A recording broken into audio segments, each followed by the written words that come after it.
শুরুতেই জানিয়ে দিচ্ছি সংবাদ শিরোনাম, এরপর থাকছে বিস্তারিত। গাজার পক্ষে দাঁড়ানোর আহ্বান জামাত আমিরের। বিচার চলাকালে আওয়ামী লীগের কার্যক্রম নিষিদ্ধ চায় এনসিপি। বিস্তারিত।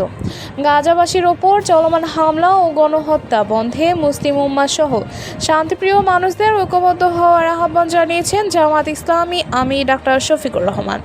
রাজধানীর শেওড়াপাড়ায় এক ইফতার মাহফিলে তিনি বলেন, গাজাবাসীরা কোরআনের সঙ্গী ও অপরাজেয় যোদ্ধা। তিনি বলেন, গাজায় মায়েরা শুধু সন্তান জন্ম দেন না, বরং জন্ম দেন প্রতিরোধ যোদ্ধা। তাই একদিন জায়নাবাদী গাজার প্রতিরোধের কাছে পরাভূত হবে।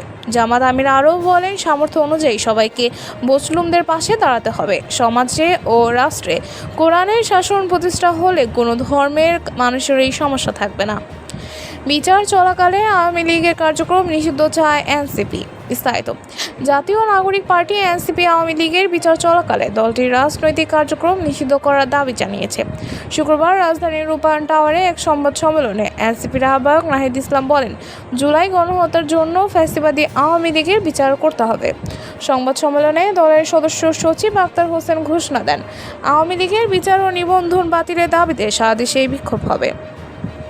নাহিদ ইসলাম বলেন, জনগণ ৩৬ জুলাই আওয়ামী লীগের বিরুদ্ধে রায় দিয়েছে, তাই দলটির রাজনৈতিক অস্তিত্ব রাখা উচিত নয়।